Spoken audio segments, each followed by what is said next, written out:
The Drifter has this mysterious cargo that he's been dragging behind his ship for who knows how long. The ball. There's, yeah, that big chunk of ice. Where did it come from? In the season of the Drifter, we get to finally go to his ship. When you go into this thing, it's not what you expect.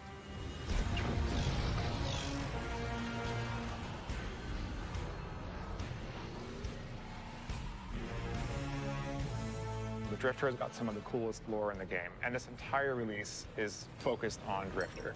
Gambit is a chance at salvation. Take it. So in Season 6, we've got something for everybody, whether you're a D2 owner, a Forsaken owner, or an annual pass owner. We've got new gear to chase, new weapons to chase. We've got exotic quests. We've got clan rings. We've got lore. Every week there's something different for you to do. Players want to play with their friends right now. They don't want to play 10 hours of something else just to be able to go play Season of the Drifter. So we came up with Power Surge bounties to get you up to 640 power within the first hour to 2 of your gameplay experience. Enough fooling around. Day one, you're going to log in, you're going to talk to the Drifter. He's going to inform you that the most important thing you do is go play Gambit Prime. So you're going to want to play Prime and then go play Reckoning, and then take your rewards from Reckoning back to Prime. Yeah, it's this great little loop. Dredging. Nah, not anymore. It's Drifter now. Season of the Drifter, there's some super deep lore with Drifter and the Nine. They're working with him for some reason. When you're helping him, it may or may not be the right thing to do, but you just don't know. I know you all keep tabs on me. Drifter has finally moved shop. He's running a new scam now. He's got a new thing that he calls Gambit Prime. Gambit Prime is the sweatier version.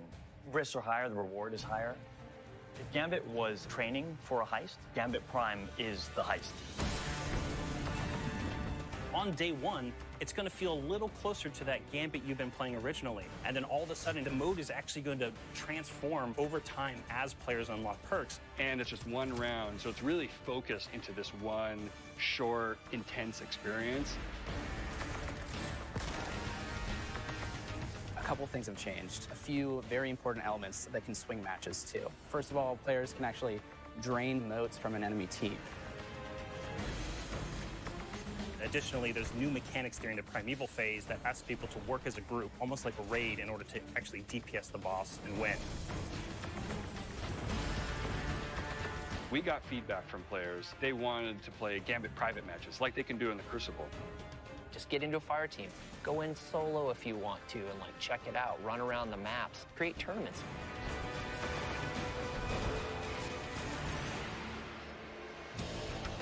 In the original Gambit, we had these 4 soft roles. The goal was with Gambit Prime, we wanted to really emphasize these roles and what can we do to make people feel like they are picking and playing a specific role. So we built brand new armor sets that allow you to basically lean into the roles that we built for the activity. Calling the Reaper, person who kills as many combatants as possible. The Collector, the person who collects as many motes as possible to send blockers. The Sentry, the person who's focused on defeating the Taken and helps you kill the Primeval. And then, of course, the classic Invader, who's going to wreak havoc on the other team as many times as possible. We don't actually know how people are going to play different roles, but it's going to be interesting to see how they concoct their teams and go in and play. Yeah. We actually have 2 new maps coming in the release. The Mars map is first week. Yeah. Titan is the second week. There's a new weapon suite for Gambit Prime, the Spare Rations hand cannon, the Soul Survivor sniper rifle, the Doomsday grenade launcher. We're really excited about these weapons because not only do they play really, really well, but they look amazing. They look like they were designed by this space biker rebel guy. Who's seen some serious shit? It's a big improvement over Black Armory. Annual pass owners, day one, you will have full access to being able to play. As soon as you finish your first Gambit Prime match, Reckoning is going to open up. You're teleported into the plains of the Nine, which is this huge, like, vast space.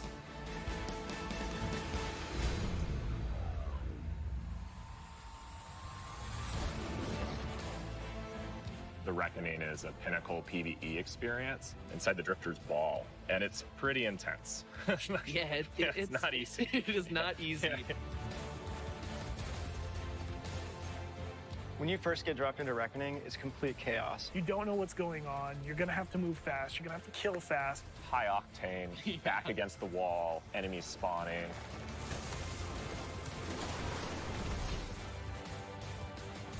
You're getting attacked from all directions. Think the Crota raid from D1. At first, you're only going to have access to Tier 1, and then Tier 2 and Tier 3 will slowly unlock. It gets more and more chaotic. And there's a Killing timer everything you counting can, down the whole timer time. counting down. So every week, as you play through Reckoning, you're going to come out with more and more pieces of armor for Gambit Prime. Every piece of armor has the Drifter's snake decal on all of the pieces, and the color of that decal corresponds to the role that you're playing. So if you're an invader set, you've got these glowing, like, red snakes covering your entire armor set. So when you see someone come over, you're going to know. Or if you see someone Imagine in the ready room. If everyone is glowing and everyone has an aura, you should be expecting those top tier perks. You're going to look across or look at your team and go, oh my Four God. invaders? Yeah, that's crazy. Like, you don't know what's going to happen.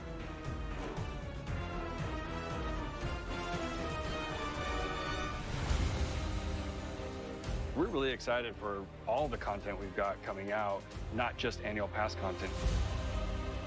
The new Crucible Pinnacle weapon, the new Vanguard Pinnacle weapon, a new spring event coming, which The we've never Revelry. had before, the Revelry. Yeah, week 2, you're going to start your journey to Thorn. I cannot wait to complain about people with Thorn as I'm holding Thorn.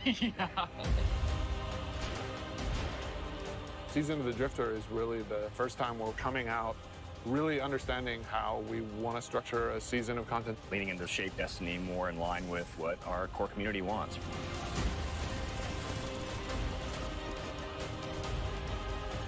We're starting to figure out what the roadmap for a Bungie-controlled Destiny looks like.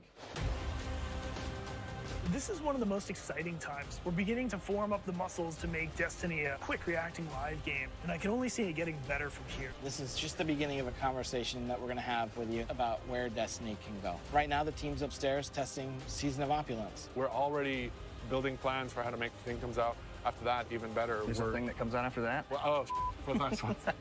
Until then, go check out Gambit Prime.